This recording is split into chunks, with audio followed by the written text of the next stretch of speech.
Maybe you are just trying to be right, or maybe you got defensive for no reason at all. You are listening to the Voice Room podcast, a space dedicated to refining your voice, elevating your speech, and mastering professional presence. Hey everyone, welcome back to the Voice Room podcast, and I'm your host, Karina Tien. And today we are going to dive into a topic that we all face at some point or another, that is arguing. But not just any kind of arguing, we are talking about arguing for the sake of arguing. How many times have you found yourself caught up in an argument that really didn't matter? Maybe you are just trying to be right, or maybe you got defensive for no reason at all. Today, we are going to talk about how to avoid these unnecessary arguments and how you can communicate more effectively as you prepare to enter the job market or just level up your personal communication skills. So, whether you are in school, about to start a first job, or just to get better at handling conversation, stick around because this episode is for you. All right. So before we get into how not to argue for the sake of arguing, let's first ask ourselves, why do we argue in the first place? As humans, we often have this natural instinct to prove ourselves right or to protect our beliefs. But here's the thing, sometimes we don't even realize we are arguing just to argue. So let's break it down into a few key reasons. Number one, just want to be right. How many of us have been in this situation where you could feel that burning desire to be right? Maybe you're in a class, at home, with your family, or even in a group chat with friends. The argument starts over something small, but before you know it, you're digging your heels in because you don't want to admit you might be wrong. It's about pride, right? Number two, misunderstanding each other. Sometimes we argue just because we are not listening properly. You say something, and the other person hears something else. This happens all the time, especially in friendships or family relationships. If you're talking past each other, you're not really communicating. You're just shouting words back and forth. Number three, defensiveness. This one is tricky because it's easy to become defensive when you feel like you're being attacked. Maybe it's a comment that feels like criticism, or maybe it's a disagreement that triggers you. The automatic response?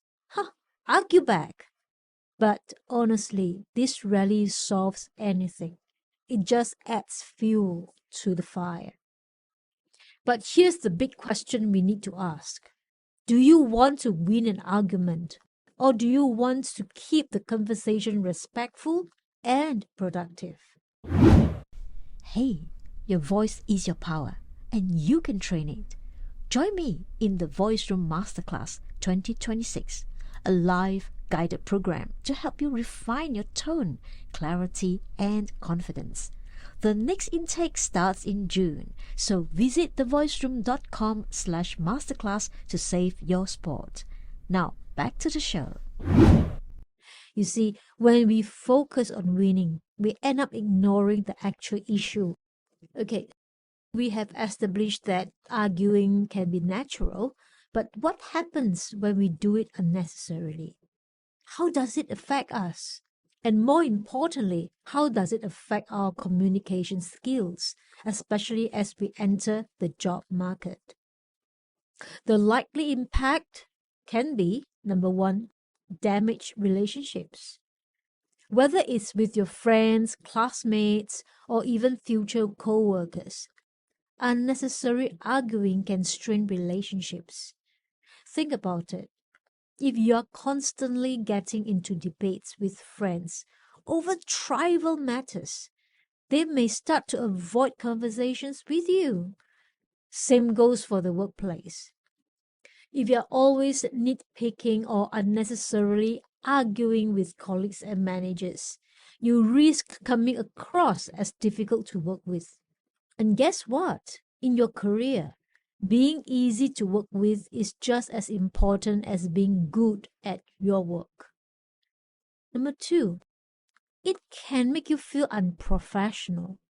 Being able to handle disagreements calmly and respectfully is a sign of maturity and professionalism.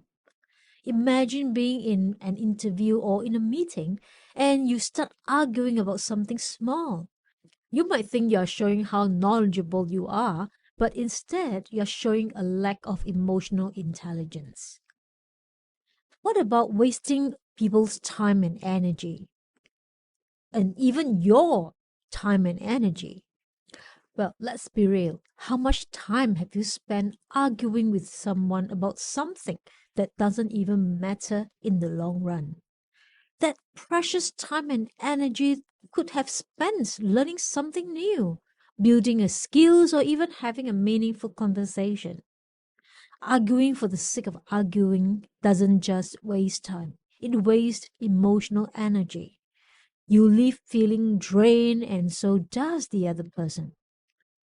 So now that we have covered the why and the what behind arguing for no reasons, let's talk about how. How can you avoid falling into this trap? Number 1, pause and reflect before responding.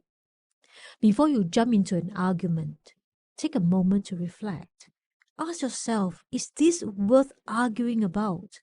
Is this going to help me grow? Or is it just about being right?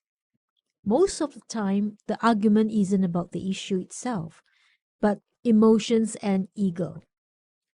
Take for example, let's say you are in a group project and someone disagrees with your idea. Instead of immediately defending yourself, take a breath and consider, is this a matter of perspective? Maybe the idea is worth listening. Maybe it's just misunderstanding. When you pause, you give yourself space to think about whether it's worth going to battle over. Number 2, try to practice active listening. This is a game changer. Instead of focusing on your next argument, focus on truly listening to the other person's point of view. Understand where they are coming from. Active listening helps you clarify the other person's message, and it often reveals that there's no need to argue at all. For example, if someone says, I think we should focus on this part of the project, instead of immediately saying, I disagree, try saying, can you tell me more about why you think that's important? You might learn something new, and you will come across as more respectful and thoughtful. Number 3, choose your battles. Not everything is worth a heated discussion. Sometimes the best thing to do is to let it go. Focus on the bigger picture. If you're in a class, for example, it might not be worth getting into a debate about one tiny detail of a subject if it distracts from the main topic. Number 4, stay calm and respectful. This is a big one. Staying calm in the heat of a moment shows a lot of emotional maturity.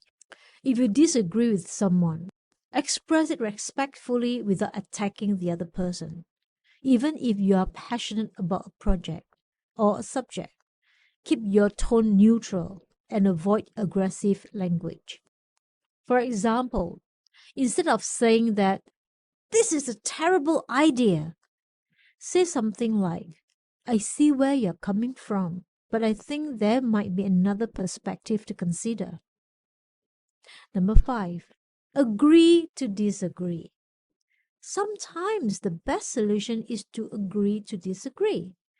It's totally okay to have different opinions, and you don't have to convince everyone to think like you.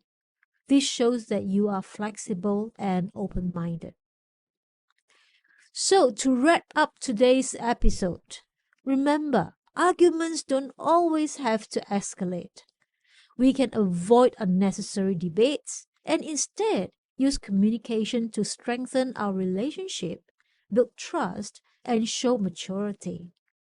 Practicing these skills will not only make you a better communicator, but will also help you stand out when you enter the job market. Employers value people who can listen, stay calm, and respectfully handle disagreements. Before I go, here's a little challenge for you. The next time you feel the urge to argue, pause and think about whether it's worth your time and energy. Ask yourself if the issue at hand is something that really matters to your relationship, or it is just about being right. If you found this episode helpful, don't forget to share it with your friend, subscribe and leave me a comment.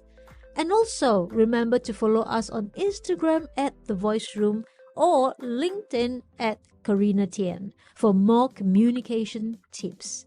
Thank you once again, and I'll see you next time in The Voice Room podcast.